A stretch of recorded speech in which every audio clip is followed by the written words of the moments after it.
Thank you everyone for tuning in today. My name is Sarah and I'm a Montreal-based creative producer going by the pronouns she and her. And today I'm joined by the DJ and producer Deena Abdelwahed. So hi Deena. Hey. So before we get started, I just want to share a few words about you. So Deena, who goes by the pronouns she, her, has solidified her position as an innovator in electronic music and is currently based in Paris, France.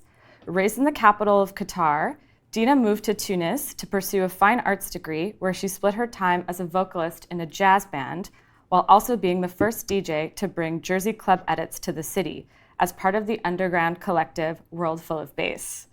As a producer, her sound is bold and experimental. Most recently, in 2020, she released an EP titled Dhakar, which combines sonic influences from her home region and heavy rhythms and sampling from other local sources. As she intersects dance music with geopolitical motifs, her work is a combination of deconstructed and subversive techno and breaks fused with traditional Arab structures.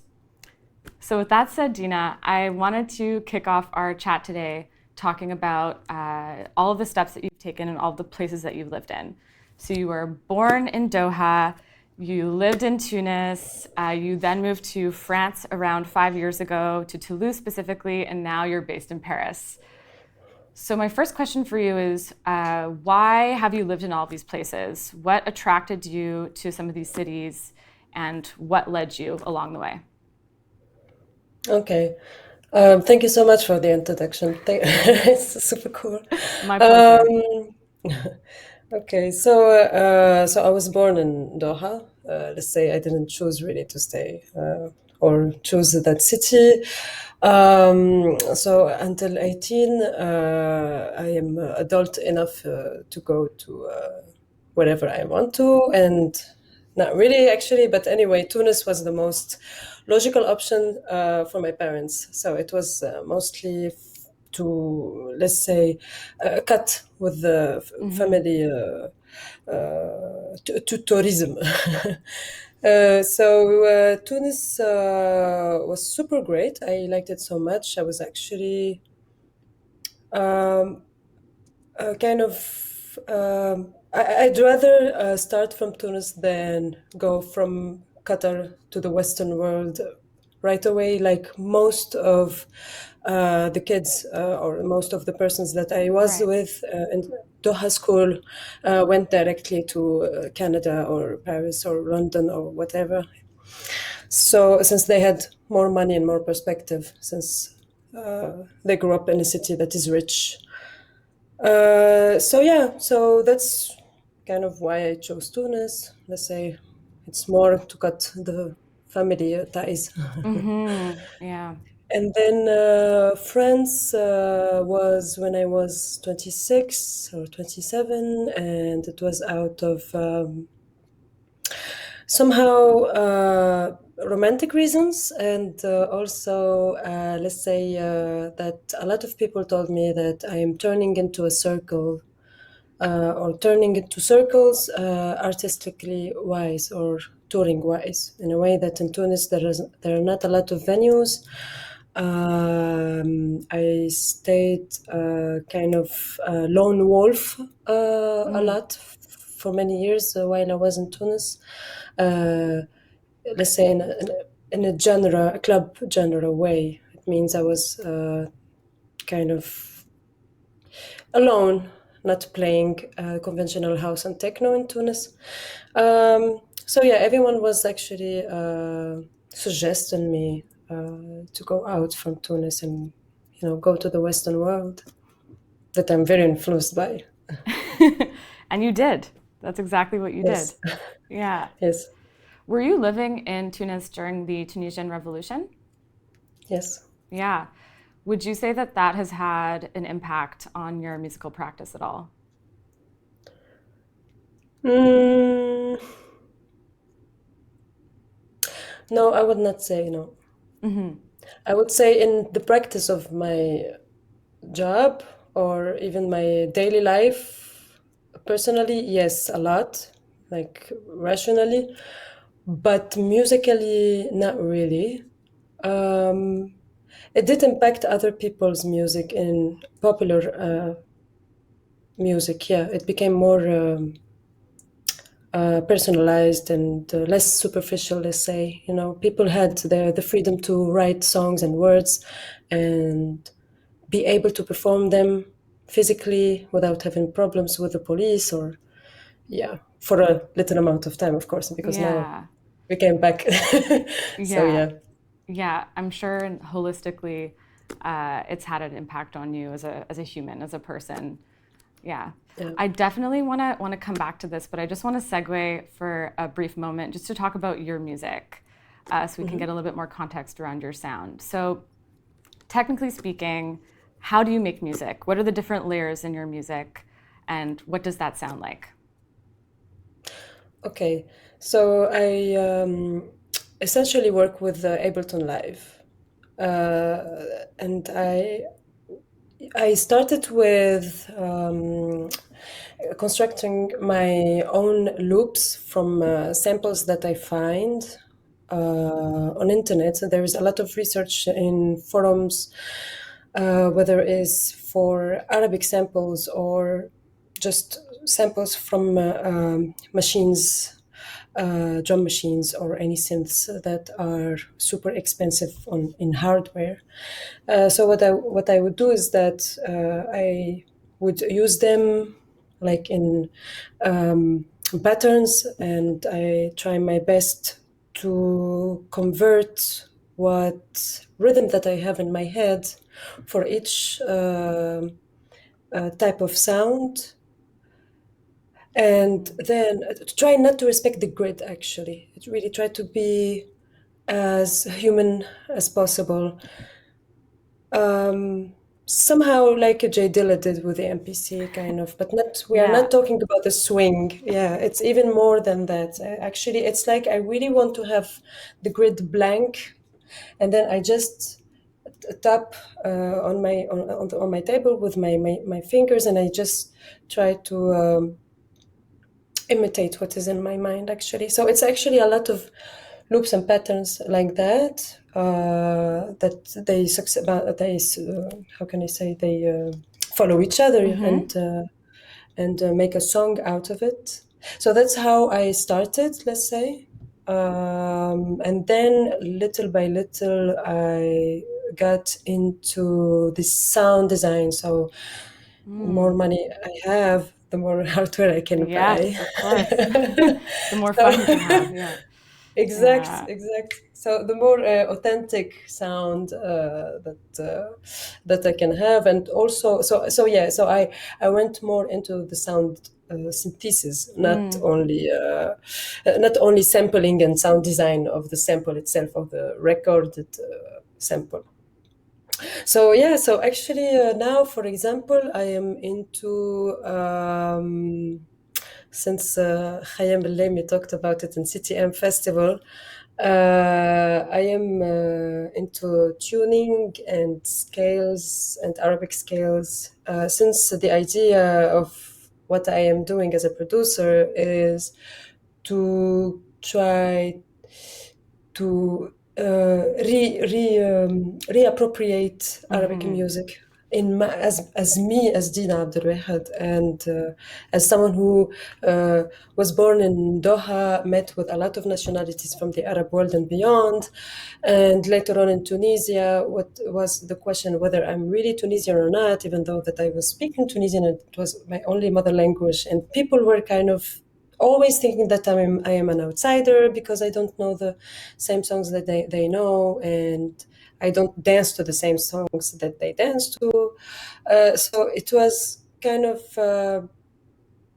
how can I say, not to do exactly academically what rhythms are in, Farabi, whatever, in how can I say, in music schools, conventional music schools. What I try always to do is that I start from blank.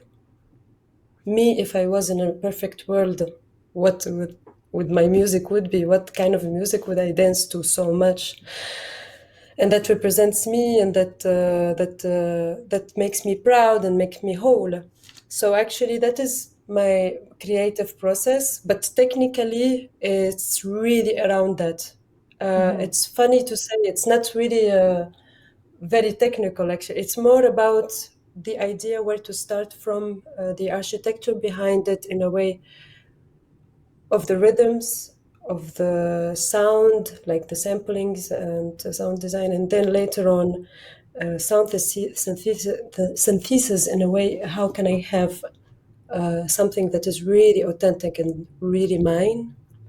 But to be honest, I still didn't get there. That's what It's life is not all really. about, just figuring that out, you know? You never really want to get Yeah. there. You want to always be exploring that. So, yeah, but there Yeah. sounds like there's a nice philosophical side to your approach there. And I think it's clear when we're listening to your music that it's not necessarily steeped in any specific sort of like culture, and that it's very sort of genre bending and cross-cultural. I think it's really interesting that you sing, or you provide vocals in Arabic also on top of some of your songs as well. And I wanted to talk to you about like the Middle East kind of meets Western electronic dance music, specifically in composition, as there was a piece that you contributed to CTM earlier this year using a software platform called Apotome. I don't know if I'm pronouncing that correctly. So I wanted to ask you if you could tell us a little bit about Apotome and why it's so important, specifically in context to how electronic music composition tends to be biased, or at least the software tends to be more biased towards like Western traditions and Ooh. Western scales. Yeah, well, it's actually a question to maybe to ask to Khayyam El-Lami, because he's the guy behind all of this, and he's the guy who also is working very, very hard towards this problematic, Yeah. let's say. Me, I contribute with knowing. Knowing. Khayyam invited me in order to. I'm actually translating from French to English now. It's mettre en œuvre. It's like applicate what he's talking about, this problematic that you just said, into something more practical and that we can see, we can feel, and we can live. Yeah. So the idea behind Apotome is that it's a generative musical, generative DAW on the browser that you can open with a browser simply, and then you have like columns, and each columns is a pattern, and then the idea is that there is a list of scales that you can choose from all the scales that Khayyam El-Lami manually added. So there are like more than thousands and thousands of scales that he gathered from a bit around the world, because it's not only Arabic scales, but also, for example, Indonesian, or even Western, all the Western, or from several instruments, or anything that is archived in numerous bibliothèques, libraries around the world, and in Cairo or in Tunis as well, for example. So the idea is that he has done this list, and then what you can do is that you just, how can I say, parameter the column that you have with the scales, that the notes that you play plays selon with the scales that you, according to the scales that you choose. And the thing is that, so of course the rhythmics and all of that part is like later on, but the idea is really to see, how can I say, you don't have to be that knowing in scales, or tunings of all around the world. The idea of this generative tool is that you just pick a scale, the notes that you want, the octave that you want, you hit play, and you just listen. And the computer suggests to you or plays to you the scales that you just chose. And that was the apotome takeover in CTM, is that the idea is how I can make a concert out of it between me and the generative computer that is playing the scales that I told him to. And my little plus is that I chose the scales according to some songs that I know that are, popular in the Arab world, and to play them in my own way. So I didn't play the songs. It's not a cover, but it's the same scale and the same kind of, singing and all of that, and rhythmics as well. So that's what actually happened in a CTM festival with Apotome. And to maybe come back to the question that you asked about electronic music making, how is it biased Right. between Western and the rest of the world? Yeah. So the idea, I feel like personally, I don't want to answer instead of Khayyam, but I guess that me and him, we approve that these tools were made by Western people, sorry. Okay, but the thing is that it does not mean that if I use these tools, I would automatically make Western music. So the tools are Western, does not definitely mean that my music would be Western because I'm using these tools. So that's the idea as well that I'm trying to fight, not fight, but to prove through. otherwise. Yeah, because everywhere, like, how can I say? Like everywhere I hear music that is a bit, let's say, modernized, that uses synthesis instead of actual percussion players, or the cadre folklorique imaginative that we would like to have always about the rest of the world. They say, oh, West meet East. But no, because actually it's just it's just the same tools, like whenever, even like in architecture, for example, like whenever there is some kind of the same tools that we use in architecture in somewhere in Tunisia or whatever, people tend to say, oh, Tunis is modern, actually, like, yeah, of course. I mean, what do you think? Would we still like people are build surprised? with this? And I mean, it's not because the tools are made by West that the outcome would be Western or cross whatever, or that one. And the thing is that I see a lot of people, like in the comments and the Twitter and all of the stuff, when the debate started to boil on internet about what Khayyam Lemi said, and other people as well, about how it's biased.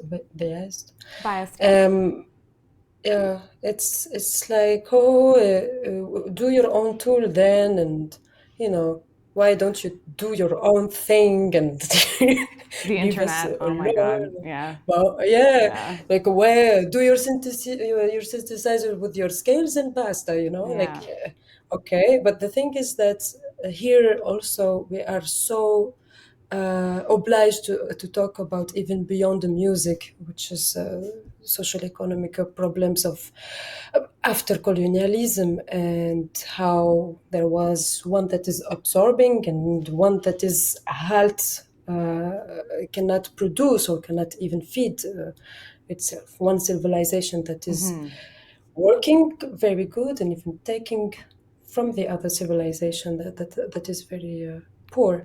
So in a way, it's, for me, I kind of compare it to women and men in professional fields. Like, oh, if women are good. Why do we have to push them? They would be first at the first place. Why do we have to Right. push them? So it's exactly the same debate somehow for me. Yeah, and there are many different layers to it for sure, but Super, a lot. yeah, it doesn't have to be such a dichotomy. It's not, yeah, it's not black or white. No, So, no, not at yeah. all. Yeah, but I think that apotomy in general just represents such an interesting direction for electronic music composition. Is it a tool that you think that you'll use again? To give me ideas, yes. Yes. Okay. Yeah, a What do you lot. mean? What do you mean by that? It means that when I have emptiness while I'm in creative process, I just have to put the parameters that I want while let's say I'm trying to do a track, and then there is a whole emptiness of what kind of melody should I write. And I just go to apotomy. I put the parameters that I want to according to the song that I'm working on, and I just let it play. I choose. I just record it, and because it's possible to record MIDI. I Okay. mean, like to wire it to Ableton and record MIDI and all of that stuff. And I just wait until the apotomy hits the right phrase, melodic phrase. Yeah, Yeah. that's so interesting. Cool. Mm. So, when you were living in Tunis, you infamously, as I mentioned before, brought some sort of like Western electronic dance music genres to the clubs for the first time, like Jersey Club, for example. Uh, Footwork, yeah. Footwork. Okay, amazing. What can you like tell us about that? Like what year was that in? And then how was that received on the dance floor? And what kind of impact did it have, if any? All right. So I would maybe correct a bit, like in a way that electronic dance music existed in Tunisia since electronic dance music existed in Europe. The thing What is did that, that look like? What did that scene look like exactly?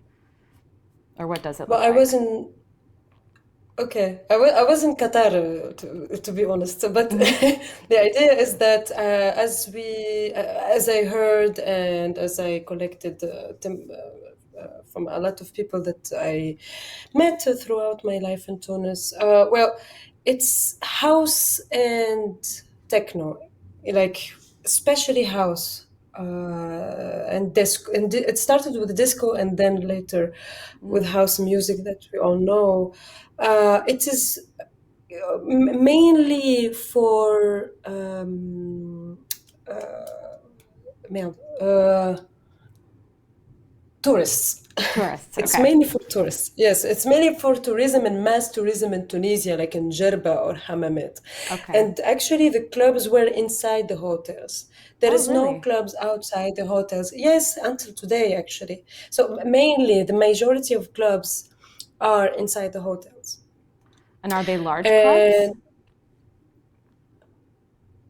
yeah, super Big large. clubs. Yeah, but it's actually like it's more like a bar club with Okay. cocktails and people, dress in white, total white, and they're a bit hype and yeah. So it's kind of that feeling actually. That's what electronic music was standing for. Money, being able to pay a lot of cocktail, like for example, the average salary of a Tunisian in one night, a lot of Wow. girls, vodka, lights everywhere, and that's what was electronic music about. I mean, even a bit today, let's say. So the idea of the underground electronic music it just came in 2008 2009 Okay. when I arrived. Like it started to be public in a way, not just music of some fellows, Right. between themselves. Yeah, and that was actually how when I came in, that these fellows started to make their own party in some uncle's farmhouse, inviting all the friends and all of that stuff. So we are like 200, 300 person, until there was one club that opened, which is a bar club. We cannot talk really about a club in Tunis, not like in Berlin or Paris. Right. It's always a bar club. And then so these fellows actually were super into dubstep and drum and bass, like super a Okay. lot, and yeah. And there was also a lot of people who are into techno, trying to bring in what is going on in Berlin and the Western world, and clubs, and little clubs, de niche. They try to bring it in Tunisia, Mm, but it's always like, it was always, we know all each other and we do it every weekend, and we were like outsiders. Yeah. okay. So yeah, that's it. I mean, like, in a way, me, when I came along, while this was, bringing up, the idea was, okay, how can I introduce my music, which is really not my music, the music that I love, that I dance to, which was mainly American electronic Mm, music, dance music, uh, very, very influenced by hip hop. Um, so yeah, I was more close to the drum and bass guys. okay. So these are Word Full of Interesting. Bass Collective. Yeah. Yes, and yeah, these people are the Word Full of Bass Collective, and they invited me, and so I played footwork, and they were like, "This is not drum and bass," and I said, "I know, it's something different." Post drum and bass. It's Yeah. yeah, if you want to. So they were like, "Oh, what is this?" And I started to talk, and to tell them about what I know, what I could know from the internet, Mm, that it's like kind of super fast ghetto house, yeah. Yeah. and they're like, "Oh, wow, interesting." And that's how, little by little, I kind of continued into that path of like electronic dance music, a bit fast and hyped and very influenced by hip hop. Mm. Yeah, you had mentioned Jay Dilla earlier in the interview. Exact. So, yeah, I Yeah, think that's a I am really influenced by hip interesting, hop. yeah. It's an interesting mix of influences for sure. So, Yeah. in terms of your DJing, how would you describe your approach to DJing uh, compared to, let's say, the way that you previously described your approach to production creatively? Like, Mm, how do you approach a DJ set? all right. So I would cut these questions into. Hmm. And Let's do first, it. okay. When I DJ, I surely DJ. First of all for myself, and first Hmm. of all of, the music that I really admire and really, how can I say, intrigues me. Mm. Not only, entertain me, but also intrigues me in production way, artistically way, and especially philosophically way. Um, so what I do is that I always, like, see what's going on, what's new, and all of that. And then when I prepare to mix, what happens is that I try to see in which context I'm going to play, and it's even more than, is it a club, is it open space, is it a gallery or whatever, but it's certainly about the event itself, because sometimes I find myself in a country where you would say, okay, there is no way people would know me here, and actually I Mm. find myself in a gallery with a 100 person, who know what I'm talking about, who know my music, and so I will not do an introduction set, right? I would go right through stuff that I call as adventurous. And then, like for example, in Tunisia, what always happens, and also in France, for example, but sometimes in a really big governmental, sometimes I would say events where there is a lot of people, and I know just from the lineup I understand okay what kind of people are coming. So yeah, I would really work on calming down a bit with references. So I would always put 4x4 stuff first, and then try my best to mash up the stuff that I like. So yeah, it's a lot of sports, but everything just to grab people's attention, and try not to lose them. Unfortunately, I mean, I had this exercise in Tunisia a lot, Oh even yeah. before I come in Europe. Oh boy, I mean, it was really really hard. I didn't answer this earlier actually. So the reaction of the dance floor was super hard for me because they would call me the crazy. I mean, they really like the music but then, for example, let's say after maybe like 5 beers, or after they smoked a joint, they were like, "Come on, Gina, slow it down." I was like, "I'm just 130 BPM. What?" Yeah. Were they Tunisian dancing? music. Yeah, they would just float. Okay. Actually, I mean, if I go out of 4x4, like for example, Footwork and Jersey Club was super fast for them. Yeah.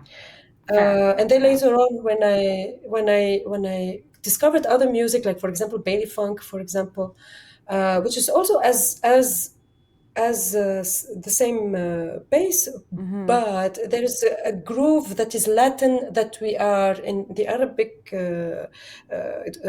world. We are kind of more used to it, to the groove of the Latin American music. Mm. So with the Bailey Funk, they liked it, and Cumbia and Mombaton, of course, it's 100. So they really liked it so much, and a lot of people I left them now in Tunis playing Mombaton and Cumbia without any shame, and so it was really how can I say, challenging every time how to keep myself happy and them Mm. happy as well. Not happy, but at least I don't lose them.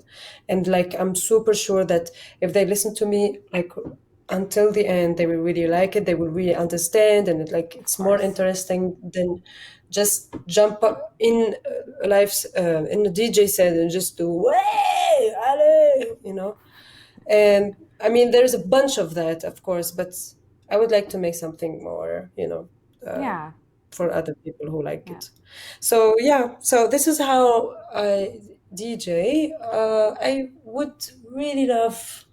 I have a pursuit of DJ my own stuff, and also my friends and the people of my community from Middle East and beyond, who are trying to do a bit the same what I'm doing, or even their own thing, but in a clubby, dance, electronic music Mm. vibe.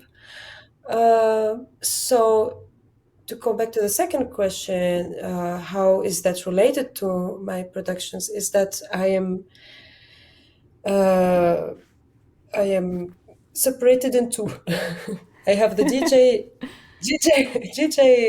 demon and the live set demon. Mm. So I always would like to know what path I should go. Is it for a live set? Is like chanson? It's like, is it I'm going to, have a vocalise on it? Am I going to have? Is it more fun if I have more control in it? When it's a live set and all of that stuff, or is it DJ friendly kind of track that Mm. goes boom boom boom boom boom? So yeah, that's how I am in production Yeah. wise. You had mentioned just before that there are some philosophical kind of influences or questions that go into your planning or your approach when you put together a DJ set or when you prepare for that. What did you mean by philosophical? how are you influenced philosophically, or where do you look for inspiration in that sense? Um,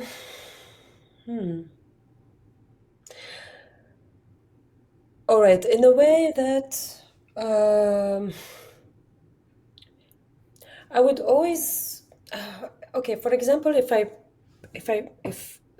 when I prepare a DJ set and then I listen to the new music and all of that stuff, I always try to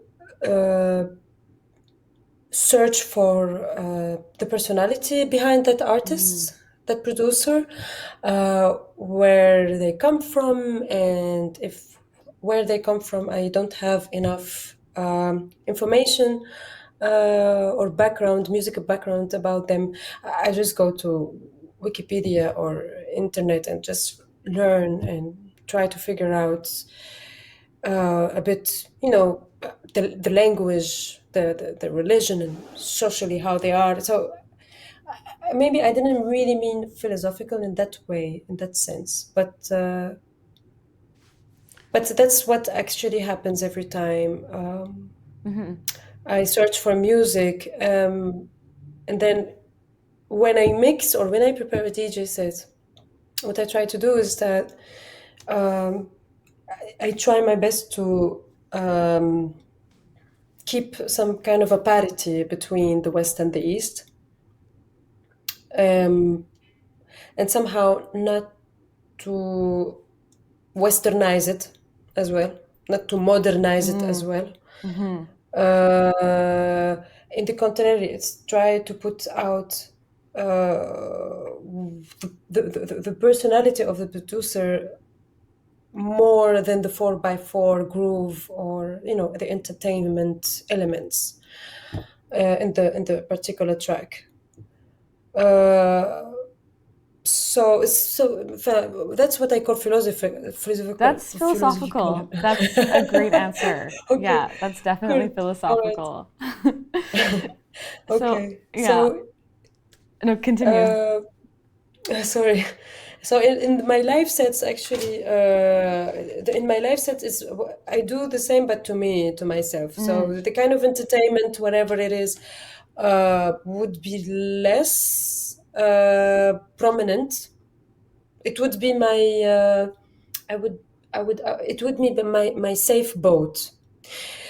In a way, I go into my experimentation, la la li, la la la, stuff like that, da, da, da, da. And then when the people are a bit lost, like, okay, what she's witching or whatever she's doing, and then I was like, okay, bon, allez, boom, boom, boom, boom, and so I can get the attention of the people back, because I mean it's funny, but it's actually very logical. It's not bad or sad or anything. It's normal, because the reference, I am talking another language to these people, and which is a language that I just invented right in front of their eyes, or the ears, more technically. And the idea of boom boom boom is just, it's a reference. It's the only reference that me and them know very good.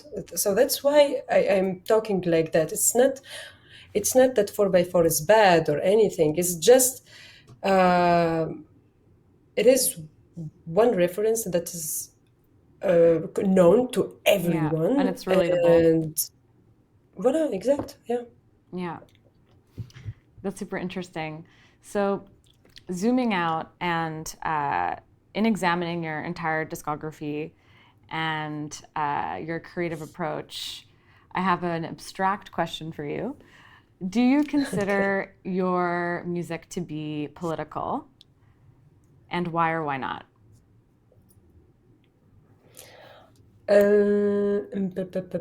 All right. So I feel like okay. Gosh.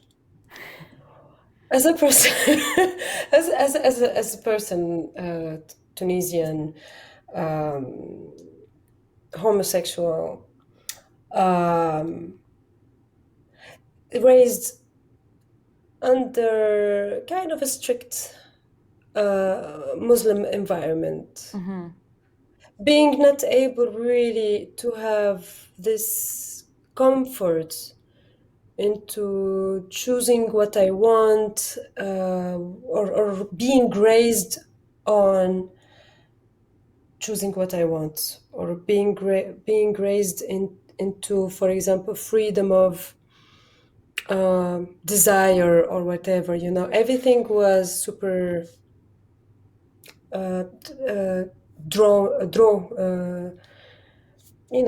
Narrow or? Well, yeah, narrow and expected. Especially expected. If you go from that expectation, it's war. So the idea of me doing the music was a manifestation, or it's a result of me going out of that exception and even embracing that exception. That is simply as that. So, and then later on, they told me, but that's political. Okay, if you want to. So that's the idea, actually. When you ask me, is it political? That's what goes through my mind. It's not like I chose that it should be that it should be political. It's not like, oh, I love political stuff. I will do music. It's kind of the contrary, I guess. That I love music, and it happens to be political. What I'm trying to vehiculate outside of myself. Yeah, and I think that political can be objective, and it can take many different shapes and many definitions. And I think going back to what you said about having lived in Tunis during the Tunisian Revolution, and how this sort of informed you, maybe more inherently, you became more politically sort of charged about it as a human being. And it sounds like that's how it's influenced your music, rather than your music being an overt manifesto that is very politically charged. It just sort of naturally transcends in that meaning, in that context. So there's a quote that I read from you in a previous interview that I absolutely loved, and you say that, or you reject this sort of notion of living in big cities like Paris or Berlin. This is before you moved to Paris, of course. And you said in this quote that I'm paraphrasing, this is not verbatim, that you rather live on a farm with cows because you can sort of appreciate like the density of your music, or you can be more in touch with your music, or have more of a rational relationship to your music from that perspective. So I'm very curious as to what you meant exactly by this. Well, music, I met with music, and this obsession about music that's always in my head, and the idea of making it actually went out from or manifested while I was super bored. In Doha, it was super difficult for young women to go out by themselves, or even with friends or whatever. It was, everything must be planned or whatever. Anyway, so it's just I had a lot of bored, super bored chapters in my life, and also the idea that, for example, in Tunis, I was a bit bored because I didn't have, financially, I was not able to go out every day, for example, and to meet with friends every day, or even to have money for the taxi, since we didn't have really we don't have really a transport, public transport as developed as in the Western countries. So that's what I was meaning by not living in a farm, but in a way somewhere where I can be bored, somewhere where it's not constantly action, like in Paris or Berlin. I love big cities in a way that there is a lot of things to do. The problem is that I don't know my limit. They didn't. They raised me to a lot of limits. Though now I grow up 30s, I don't have any limit. So every time I go, to Berlin or now in Paris, for example, I don't live in Paris. Paris, I live very far. That's what I told my wife. That's really not to stay in the city center because otherwise I would be super tired, super. Uh, I don't know if it's really the right word, but shattered. Like Yeah, you wouldn't be grounded, maybe. exactly. I would Yeah. not be grounded. Also, it's also my personality. I'm not a very grounded person, so you really need me to. I really need to be in a four walls space without the ability to go out or any money or whatever, in order to be bored. And then, so the music thingy, when it came up as my, entertainment at first, and then little by little, it's really like my best friend in a way. It was really in my subconsciousness. Like when I hear music, there is a subconsciousness saying, "Hey, what about this music being done like this or like that?" When I'm talking about any music, like even the prayer sound, when it's there, I just remix it in my head. So that's what I actually mean by this quote that you are reading, that you read. And it sounds like even though you've moved to Paris, as you mentioned, you're not in the city center, so you can still Yeah, maintain some balance there. exact. Direction. Yeah. Yeah. Do you think that you need to live in one of like the big European like dance music capitals, like a Berlin, for example, to be able to consistently participate in like DJ culture, or to be like a successful DJ? Is it okay if you don't live in those cities? And I'm curious from your perspective, having lived in like Toulouse, for example, did you ever feel like you were missing out on anything, or did you ever feel like you weren't fully participating in that scene? Um, Luckily, not. But I mean, luckily, I had the chance that I was booked a lot in these big cities, which is amazing. But I think that the thanks goes to its to the fact that I was a bit forcing myself to be present on internet. I had I mean, even though that I mean, I love internet, but I hate talking about myself and putting Yes. new profile pictures. And I mean, some people are really super good at it, and I'm super amazed by the guts they have, in posting, to be very close to the people on internet. Um, I mean, like I had to go through that. Um, in order to be visible for the people in Berlin and Paris and big cities like London or whatever, to get invited and to take part in what is going on in those cities.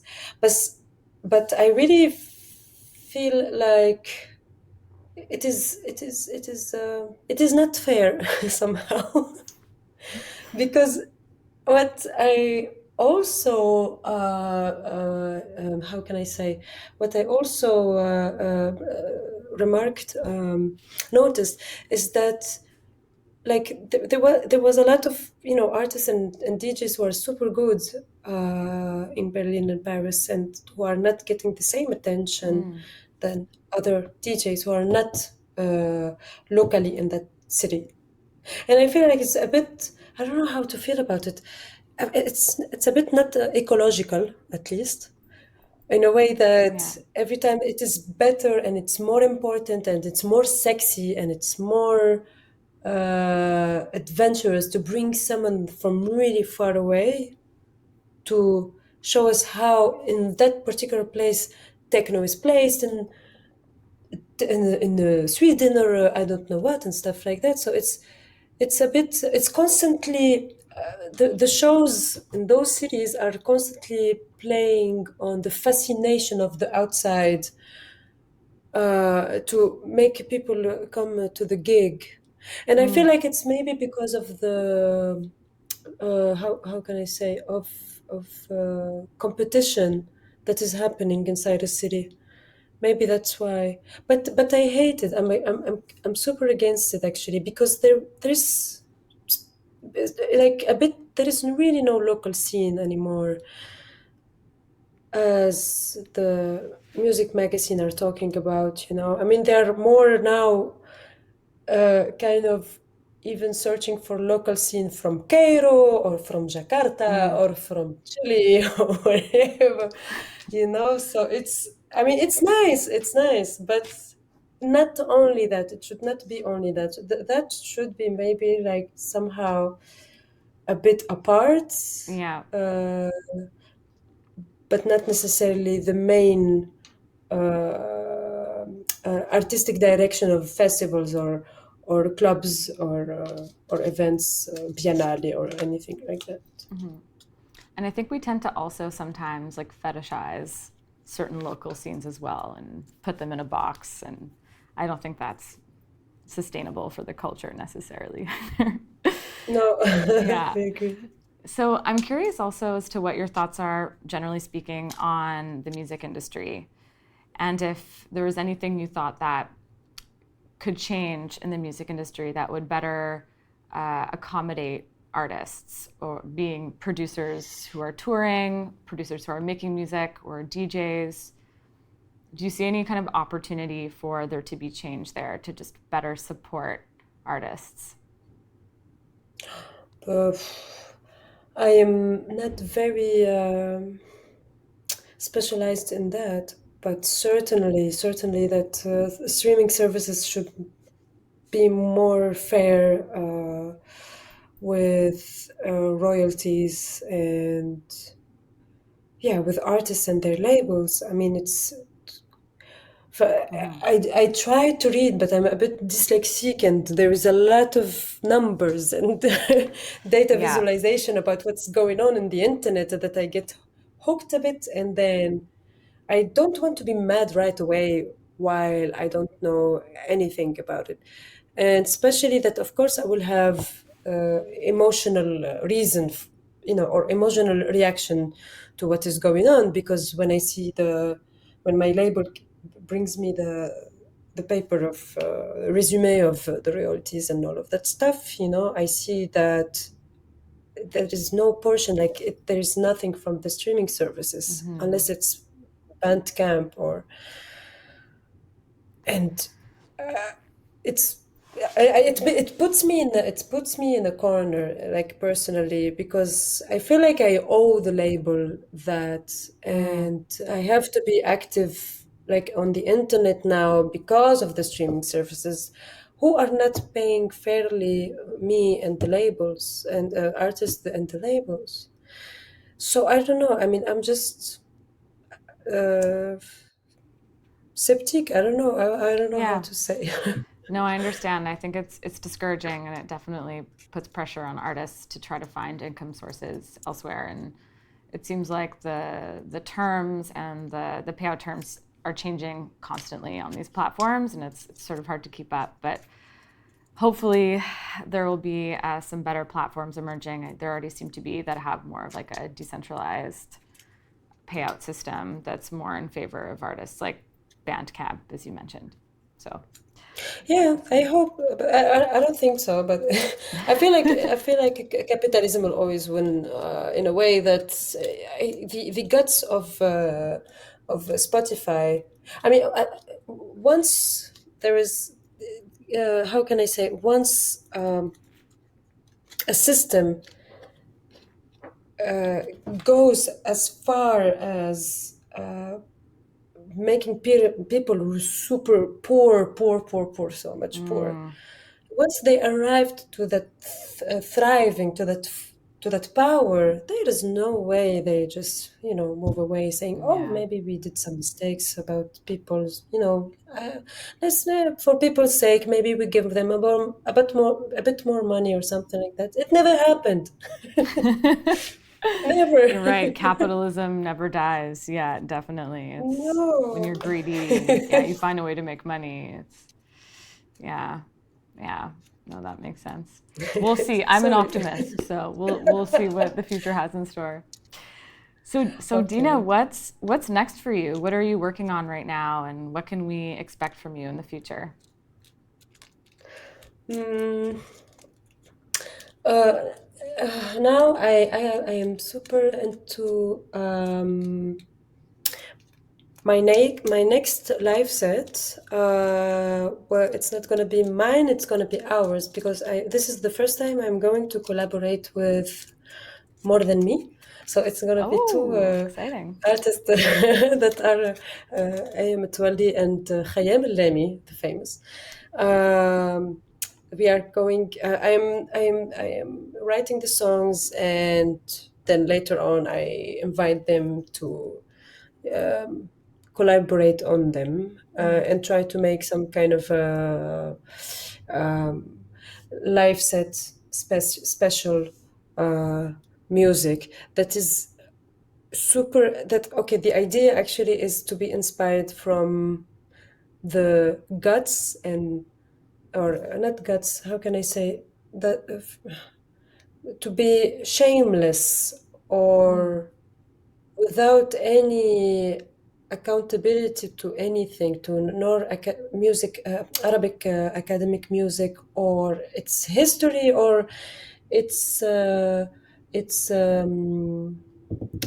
comment dire, social boundaries or whatever. We it I actually inspired. I was inspired from cabaret, the cabarets of the 30s and the 40s in the Arab world, and the capitals of the Arab world, where in the movies, especially Egyptian movie, like black and white movies, you see that cabaret is a place where you go and you can drink. Um, how can I say? Play with the women and men. They play with each other, even if Yeah, they are married. On the on the scene, on the on the stage. platform, Yeah, yeah. on the stage. Thank you. On the stage, singers.